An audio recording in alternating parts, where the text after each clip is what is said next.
ಬೀಸೋ ದೊಣ್ಣೆಯಿಂದ ತಪ್ಪಿಸ್ಕೊಂಡ್ರೆ 1000 ವರ್ಷ ಆಯಸ್ಸು ಅನ್ನೋ ಗಾದೆ ಮಾತನ್ನ ನೀವೆಲ್ಲರೂ ಕೇಳಿರ್ತೀರ. ಈ ಗಾದೆ ಮಾತನ್ನ ಬಹುಶಃ ರೋಗಗಳನ್ನ ಮನಸ್ಸಿನಲ್ಲಿ ಇಟ್ಕೊಂಡು ಮಾಡಿರ್ಬೇಕು ಅಂತ ಅನ್ಸುತ್ತೆ.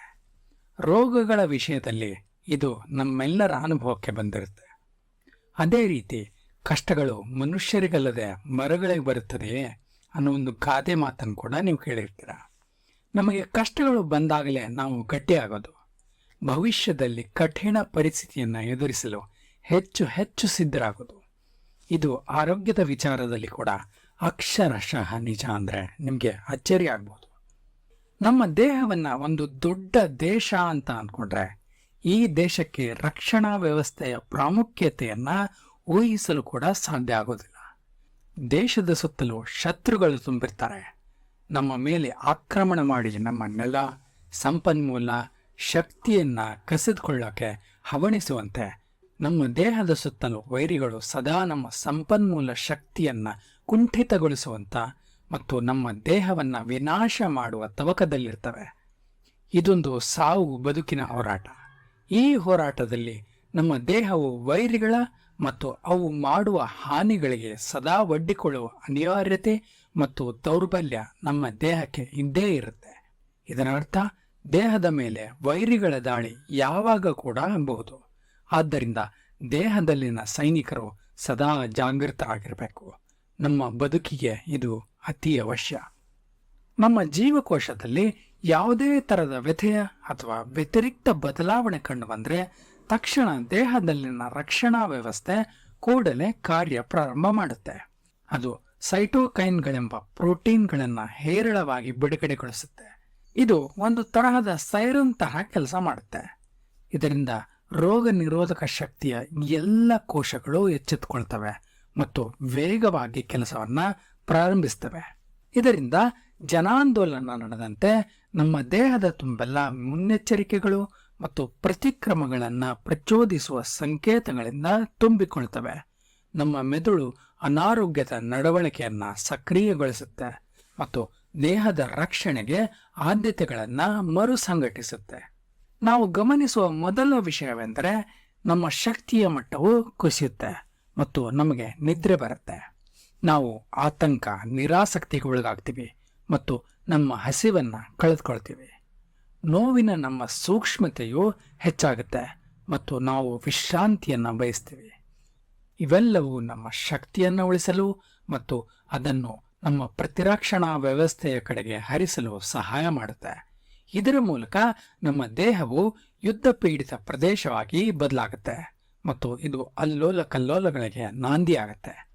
ಯುದ್ಧವು ದೇಶದ ಆರ್ಥಿಕತೆಗೆ ಹೊಡೆತ ಕೊಟ್ಟಂತೆ ಸಂಪೂರ್ಣವಾಗಿ ಸಕ್ರಿಯಗೊಂಡ ರೋಗ ನಿರೋಧಕ ಶಕ್ತಿಯು ಕೂಡ ಹೆಚ್ಚು ಶಕ್ತಿ, ಅಮೈನೋ ಆಸಿಡ್ಗಳು ಮತ್ತು ಪೌಷ್ಟಿಕಾಂಶಗಳು ವ್ಯಯವಾಗುವಂತೆ ಮಾಡುತ್ತವೆ.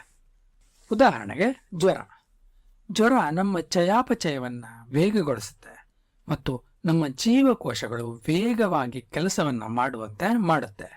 ಇದು ರೋಗಾಣುಗಳಿಗೆ ಅನಾನುಕೂಲ ವಾತಾವರಣ ಸೃಷ್ಟಿಸಲು ದೇಹದ ಉಷ್ಣಾಂಶವನ್ನು ಹೆಚ್ಚಿಸುತ್ತೆ ಮತ್ತು ಇದರಿಂದ ಸಾಕಷ್ಟು ಶಕ್ತಿ ಕೂಡ ವ್ಯಯವಾಗುತ್ತೆ. ನಂತರ ನಮ್ಮ ರೋಗ ನಿರೋಧಕ ಶಕ್ತಿಯು ನಿರ್ದಿಷ್ಟವಾಗಿ ಪ್ರತಿಕ್ರಿಯಿಸಲು ಲಕ್ಷಾಂತರ ವಿಶೇಷ ಪ್ರತಿರಕ್ಷಣಾ ಕೋಶಗಳನ್ನು ಕ್ಲೋನ್ ಮಾಡೋಕ್ಕೆ ಪ್ರಾರಂಭ ಮಾಡುತ್ತೆ. ಬಿ ಸೆಲ್ಗಳು ಲಕ್ಷಾಂತರ ಆಂಟಿಬಾಡಿಗಳನ್ನು ಮತ್ತು ವಿವಿಧ ಅಮೈನೋ ಆಮ್ಲಗಳನ್ನು ತಯಾರಿಸಿ ಬಿಡುಗಡೆಗೊಳಿಸುತ್ತೆ. ಅಮೈನೋ ಆಮ್ಲಗಳಿಂದ ಬೇರೆ ಬೇರೆ ಪ್ರೋಟೀನ್ಗಳು ತಯಾರಾಗಿ ಕಾಂಪ್ಲಿಮೆಂಟ್ ಸಿಸ್ಟಮ್ ಅನ್ನು ರಿಫ್ರೆಶ್ ಮಾಡುತ್ತೆ. ಸಿಗ್ನಲ್ಗಳಂತೆ ಕೆಲಸ ಮಾಡುವಂತಹ ಸೈಟೋಕೈನ್ಗಳು ಕೂಡ ಹೆಚ್ಚಾಗಿ ರಿಫ್ರೆಶ್ ಆಗಬೇಕಾಗುತ್ತೆ ಮತ್ತು ಇದಕ್ಕೆ ನಾವು ತೆಗೆದುಕೊಳ್ಳುವ ಆಹಾರ ಬಹಳ ಮುಖ್ಯವಾದ ಪಾತ್ರವನ್ನು ವಹಿಸುತ್ತೆ. ಆದರೆ ನಮಗೆ ರೋಗಗಳು ಬಂದಾಗ ಪಚನ ಕ್ರಿಯೆ ಸರಿಯಾಗಿ ಕಾರ್ಯನಿರ್ವಹಿಸೋದಿಲ್ಲ ಮತ್ತು ಬಿಡುಗಡೆಯಾಗುವ ಶಕ್ತಿಗಿಂತ ಹೆಚ್ಚಾಗಿ ಉಪಯೋಗ ಆಗ್ತಿರುತ್ತೆ. ಈ ಕಾರಣದಿಂದ ರೋಗ ನಿರೋಧಕ ಶಕ್ತಿಯು ಸ್ನಾಯುವನ್ನು ತುಂಡರಿಸಿ ಅಮೈನೋ ಆಮ್ಲಗಳನ್ನು ತಯಾರಿಸುತ್ತೆ ಮತ್ತು ನಾವು ಕಷ್ಟಪಟ್ಟು ಬೆಳೆಸಿದ ಸ್ನಾಯುಗಳು ದುರ್ಬಲಗೊಳ್ಳುತ್ತವೆ. ವಯಸ್ಕರಲ್ಲಿ ಹಾನಿಯಾದ ಸ್ನಾಯುಗಳು ಬೇಗ ಚೇತರಿಸಿಕೊಳ್ತವೆ. ಆದರೆ ಚಿಕ್ಕ ಮಕ್ಕಳಲ್ಲಿ, ಮುಖ್ಯವಾಗಿ 50 ವರ್ಷ ಮೇಲ್ಪಟ್ಟವರಲ್ಲಿ ಚೇತರಿಕೆಯಾಗೋದು ಕಷ್ಟ ಆಗುತ್ತೆ ಮತ್ತು ರೋಗಗಳ ಪರಿಣಾಮ ವಯಸ್ಕರಲ್ಲಿ ಜಾಸ್ತಿ ಆಗಿರೋದಕ್ಕೆ ಇದು ಮುಖ್ಯವಾದ ಕಾರಣವಾಗಿರುತ್ತೆ. ಇದು ಬದುಕುವುದಕ್ಕಾಗಿ ನಮ್ಮ ದೇಹವನ್ನು ನಾವೇ ತಿನ್ನಂತಹ ಸ್ಥಿತಿ. ಈ ರೀತಿ ನಮ್ಮ ರೋಗ ನಿರೋಧಕ ಶಕ್ತಿಯು ನಮ್ಮ ಮಿತ್ರನೂ ಹೌದು ಮತ್ತು ಶತ್ರು ಕೂಡ ಹೌದು. ರೋಗ ನಿರೋಧಕ ಶಕ್ತಿಯು ರೋಗಾಣುವಿಗೆ ಎಷ್ಟು ಹಾನಿ ಮಾಡುತ್ತೋ ಅಷ್ಟೇ ಹಾನಿ ನಮ್ಮ ದೇಹಕ್ಕೂ ಕೂಡ ಮಾಡುತ್ತೆ. ಹೋರಾಡುವ ಬಲವಿರುವ ಎಷ್ಟೋ ಕೋಶಗಳಲ್ಲಿ ಮೊದಲಿಗೆ ಬರುವುದು ನ್ಯೂಟ್ರೋಫಿಲ್ಗಳು. ಇವು ಒಂದು ತರಹದ ಮಂಗನ ಕೈಗೆ ಗನ್ ಕೊಟ್ಟಂತೆ ವರ್ತಿಸುವಂತ ವಿಚಿತ್ರ ಕೋಶಗಳು. ಇವು ರೋಗಾಣುವನ್ನು ಕಂಡಾಗ ಒಂದು ತರಹದ ಕೆಮಿಕಲ್ಗಳನ್ನ ಬಿಡುಗಡೆ ಮಾಡಿ ರೋಗಾಣುವನ್ನ ತುಂಡಾಗಿಸುತ್ತೆ ಮತ್ತು ಇದು ನಮ್ಮ ಕೋಶಗಳಿಗೆ ಕೂಡ ಅನ್ವಯಿಸುತ್ತೆ. ಮುಖ್ಯವಾಗಿ ನಾವು ಮೊದಲೇ ದುರ್ಬಲರಾಗಿದ್ದರೆ ಪರಿಣಾಮ ಅತಿ ಹೆಚ್ಚಾಗಿರುತ್ತೆ. ಇದರ ಜೊತೆಗೆ ರೋಗಾಣು ಕೂಡ ರಾಸಾಯನಿಕಗಳನ್ನು ಬಿಡುಗಡೆ ಮಾಡಿ ನಮ್ಮ ಜೀವಕೋಶಗಳಿಗೆ ಸಾಕಷ್ಟು ಹಾನಿ ಮಾಡುತ್ತೆ. ಅಪಾಯಕಾರಿ ರೋಗವನ್ನು ಉಂಟು ಮಾಡುವಂತಹ ರೋಗಾಣುಗಳು ಅಂಗಾಂಗಗಳಲ್ಲಿ ಗಾಯಗಳನ್ನ ಮತ್ತು ತೂತುಗಳನ್ನು ಉಂಟು ಮಾಡ್ತವೆ. ಇವು ಅಂಗಾಂಗಗಳಿಗೆ ಒಳ್ಳೆಯದಲ್ಲ. ಆದರೆ ಈ ಹಾನಿ ಶಾಶ್ವತವಲ್ಲ. ರೋಗ ನಿರೋಧಕ ಶಕ್ತಿಯು ನ್ಯೂಟ್ರೋಫಿಲ್ ಮತ್ತು ಮ್ಯಾಕ್ರೋಫಾಜ್ ಎನ್ನುವಂಥ ಕೋಶಗಳ ಮೂಲಕ ಇನ್ನೂ ಕೆಲವು ರಾಸಾಯನಿಕಗಳನ್ನು ಬಿಡುಗಡೆಯಾಗುವಂತೆ ಮಾಡುತ್ತೆ. ಇವು ಗಾಯಗೊಂಡ ಕೋಶಗಳು, ಹಾನಿಯಾದ ಅಂಗಾಂಗಗಳು ಸಹಜ ಸ್ಥಿತಿಗೆ ಮರಳೋದಕ್ಕೆ ಸಹಾಯ ಮಾಡ್ತವೆ. ಇದರ ಜೊತೆಗೆ ಸಂಪೂರ್ಣ ಹಾನಿಗೊಂಡ ಕೋಶಗಳನ್ನು ಹೊಡೆದು ಹಾಕಿ ಹೊಸ ಕೋಶಗಳು ಹುಟ್ಟಿಕೊಳ್ಳುವಂತೆ ಕೂಡ ಮಾಡ್ತವೆ. ಸಿಮೆಂಟ್ನಂತೆ ಕೆಲಸ ಮಾಡುವಂಥ ಕೊಲಾಜನ್ ಪ್ರೋಟೀನ್ನ ಸಹಾಯದೊಂದಿಗೆ ತೂತು ಬಿದ್ದ ಅಂಗಾಂಗಗಳನ್ನು ಮುಚ್ಚುವಂತೆ ಮಾಡುತ್ತವೆ. ಇದು ಕೂಡ ನಮ್ಮ ಚೇತರಿಕೆಯಲ್ಲಿ ಪ್ರಮುಖ ಪಾತ್ರವನ್ನು ವಹಿಸುತ್ತೆ. ಈ ರೀತಿ ತೇಪೆ ಹಚ್ಚಿದಂತೆ ಆದದ್ದನ್ನ ನಾವು ನಮ್ಮ ಚರ್ಮದ ಮೇಲಾಗಿರುವ ಕಲೆಗಳನ್ನು ಉದಾಹರಣೆಯಾಗಿ ತೆಗೆದುಕೊಳ್ಬೋದು. ಆದರೆ ಈ ತೇಪೆ ಹಚ್ಚಿದ ಕೋಶಗಳು ಮೊದಲಿನಂತೆ ಕೆಲಸವನ್ನ ನಿರ್ವಹಿಸುವುದಿಲ್ಲ. ಹೃದಯದಲ್ಲಿ ಆದ ಸ್ಕಾರ್ಗಳಿಂದ ಹೃದಯಕ್ಕೆ ಹಾನಿಯುಂಟಾಗಿ ಹೃದಯ ಸಂಬಂಧಿತ ಕಾಯಿಲೆಗಳಿಗೆ ಕಾರಣ ಆಗುತ್ತೆ. ಲಿವರ್ನ ಕಾಯಿಲೆಗಳಿಂದ ಅದರ ಕೆಲಸ ಕುಂಠಿತಗೊಳ್ಳುತ್ತೆ. ಈ ರೀತಿ ಕಾಯಿಲೆಗಳು ಬಂದಾಗೆಲ್ಲ ಅಂಗಗಳ ಸಾಮರ್ಥ್ಯ ಕಡಿಮೆ ಆಗುತ್ತೆ. ಇದು ಒಂದೇ ಸರ್ತಿ ಆಗೋದಿಲ್ವಾದರೂ ಕಾಯಿಲೆ ಹೆಚ್ಚಾದಂತೆ ಅಪಾಯವನ್ನು ಉಂಟು ಮಾಡೋದು ಖಂಡಿತ. ಈ ರೀತಿ ರೋಗ ನಿರೋಧಕ ಶಕ್ತಿಯು ನಮ್ಮ ಶತ್ರುವು ಕೂಡ ಹೌದು ಎಂದು ನಾವು ತಿಳಿದಾಗ ಬೇಜಾರಾಗೋದಂತೂ ನಿಜ. ಆದರೆ ರೋಗ ನಿರೋಧಕ ಶಕ್ತಿಯು ಹಾನಿ ಮಾಡದಂತೆ ಮಾಡಬಹುದು ಅನ್ನುವುದು ಸಮಾಧಾನ ಪಡುವಂತಹ ವಿಚಾರ.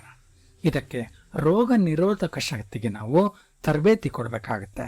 ಈ ರೋಗ ನಿರೋಧಕ ಶಕ್ತಿಗೆ ತರಬೇತಿ ಕೊಡೋದು ಹೇಗೆ? ನಮ್ಮ ರೋಗ ನಿರೋಧಕ ಶಕ್ತಿಯು ವಿಶಿಷ್ಟವಾದದ್ದು. ಕೆಲವು ಶತ್ರುಗಳ ವಿರುದ್ಧ ಪ್ರಬಲವಾಗಿರುತ್ತೆ ಮತ್ತು ಇತರರ ವಿರುದ್ಧ ದುರ್ಬಲವಾಗಿರುತ್ತೆ. ಒಟ್ಟಾರೆಯಾಗಿ ಮಾನವ ಜಾತಿಯ ಪ್ರತಿರಕ್ಷಣಾ ವ್ಯವಸ್ಥೆಯು ಒಂದು ಸ್ಪೆಕ್ಟ್ರಮ್ ಆಗಿದೆ. ಹೆಚ್ಚಿನ ಜನರು ಸೋಂಕಿಗೆ ಚೆನ್ನಾಗಿ ಪ್ರತಿಕ್ರಿಯೆ ನೀಡ್ತಾರೆ, ಇನ್ನು ಕೆಲವರು ಸೂಪರ್ ರೆಸ್ಪಾಂಡರ್ಸ್ ಆಗಿರ್ತಾರೆ ಮತ್ತು ಕೆಲವರು ಚೆನ್ನಾಗಿ ಪ್ರತಿಕ್ರಿಯೆಯನ್ನ ನೀಡೋದಿಲ್ಲ. ಮತ್ತು ಈ ಪ್ರತಿಕ್ರಿಯೆ ನೀಡದೇ ಇರೋರು ಬದುಕೋದು ಬಹಳ ಕಷ್ಟ ಆಗುತ್ತೆ. ಉದಾಹರಣೆಗೆ ಕೋವಿಡ್ ಕೆಲವರಿಗೆ ತೊಂದರೆ ಕೊಟ್ಟಿದೆ, ಕೆಲವರಿಗೆ ಮಾರಣಾಂತಿಕವಾಗಿದೆ, ಅದೆಷ್ಟೋ ಜನರು ಇದರಿಂದ ಪ್ರಾಣ ಕಳೆದುಕೊಂಡಿದ್ದಾರೆ, ಇನ್ನೂ ಕೆಲವರಿಗೆ ಅದು ಬಂದು ಹೋಗಿದ್ದು ಕೂಡ ಗೊತ್ತಾಗಿಲ್ಲ. ಇದೆಲ್ಲ ರೋಗ ನಿರೋಧಕ ಶಕ್ತಿಯ ಕಾರಣದಿಂದ. ಇದೇ ರೀತಿ ಬೇರೆ ಬೇರೆ ರೋಗಗಳಿಗೆ ಬೇರೆ ಬೇರೆ ರೀತಿಯ ಪರಿಣಾಮ ಮಾಡುವುದು ಕೂಡ ರೋಗ ನಿರೋಧಕ ಶಕ್ತಿಯ ವೈಶಿಷ್ಟ್ಯ. ಈ ಪರಿಣಾಮಗಳು ರೋಗ ನಿರೋಧಕ ಶಕ್ತಿಯನ್ನ ಪರೀಕ್ಷಿಸದ ಹೊರತು ಗೊತ್ತಾಗೋದಿಲ್ಲ. ರೋಗಗಳು ಒಂದು ರೀತಿ ಜೂಜಾಡಿದ ಹಾಗೆ, ಬಹಳಷ್ಟು ಸರ್ತಿ ಸೋಲೋದೇ ಆಗಿರುತ್ತೆ. ರೋಗಗಳನ್ನ ರೋಗ ನಿರೋಧಕ ಶಕ್ತಿಯಿಂದ ಹ್ಯಾಕ್ ಮಾಡ್ಬೋದು. ಅದು ಹೇಗೆಂದ್ರೆ, ನಮಗೆ ಯಾವುದೇ ರೋಗ ಬಂದು ವಾಸಿಯಾದಾಗ ಆ ರೋಗಾಣುವನ್ನ ರೋಗ ನಿರೋಧಕ ಶಕ್ತಿಯು ನೆನಪಿನಲ್ಲಿಟ್ಕೊಳ್ಳುತ್ತೆ. ಮತ್ತೆ ಅದೇ ರೋಗಾಣು ನಮ್ಮ ದೇಹ ಸೇರಿಕೊಂಡ್ರೆ ನಮಗೆ ಅದು ತರಿಸುವ ರೋಗ ಬರುವುದಿಲ್ಲ, ಅಥವಾ ಬಂದರೂ ಕೂಡ ಅದರಿಂದ ಆಗುವ ಹಾನಿ ಮಾತ್ರ ನಗಣ್ಯವಾಗಿರುತ್ತೆ.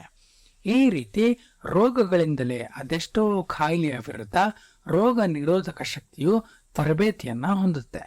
ಆದರೆ ಎಲ್ಲ ರೋಗಾಣುಗಳು ಒಂದೇ ಆಗಿರೋದಿಲ್ಲ. ಕೆಲವು ಅತ್ಯಂತ ಪ್ರಭಾವಶಾಲಿ ಮತ್ತು ಅಷ್ಟೇ ಅಪಾಯಕಾರಿಯಾಗಿರ್ತವೆ. ಆದ್ದರಿಂದ ರೋಗ ನಿರೋಧಕ ಶಕ್ತಿಯನ್ನ ತರಬೇತಿಗೊಳಿಸೋದಕ್ಕೆ ನಾವು ವ್ಯಾಕ್ಸಿನ್ಗಳನ್ನು ಪಡಿತೇವೆ. ವ್ಯಾಕ್ಸಿನ್ಗಳು ರೋಗ ನಿರೋಧಕ ಶಕ್ತಿಗೆ ರೋಗಾಣುವನ್ನು ಗುರುತು ಇಟ್ಕೊಳ್ಳೋಕೆ ಸಹಾಯ ಮಾಡುತ್ತವೆ. ರೋಗ ನಿರೋಧಕ ಶಕ್ತಿಯನ್ನು ತರಬೇತಿಗೊಳಿಸುವುದರ ಜೊತೆಗೆ ಆಹಾರದ ಮೂಲಕ ಅದರ ಶಕ್ತಿಯನ್ನು ಹೆಚ್ಚಿಸುವುದು ಅತ್ಯಂತ ಪರಿಣಾಮಕಾರಿ ಬೆಳವಣಿಗೆಯಾಗಿರುತ್ತೆ. ಏನೇ ಆದರೂ ರೋಗಗಳ ವಿರುದ್ಧ ಹೋರಾಟ ನಮ್ಮಲ್ಲಿ ಯಾವಾಗಲೂ ನಡೆಯುವ ಯುದ್ಧ ಸಾಮಾನ್ಯವಾಗಿದ್ದರೆ ಅದು ಬಂದು ಹೋಗುವ ಅತಿಥಿ. ಆದರೆ ಹೋರಾಟ ತೀವ್ರವಾದರೆ ಮಾತ್ರ ತಿಥಿ. ಇದೇ ರೀತಿ ಆರೋಗ್ಯ ಕುರಿತಾದಂತಹ ಉಪಯುಕ್ತ ಮಾಹಿತಿಗಾಗಿ ನಮ್ಮ ಚಾನಲ್ನ ಸಬ್ಸ್ಕ್ರೈಬ್ ಮಾಡಿ.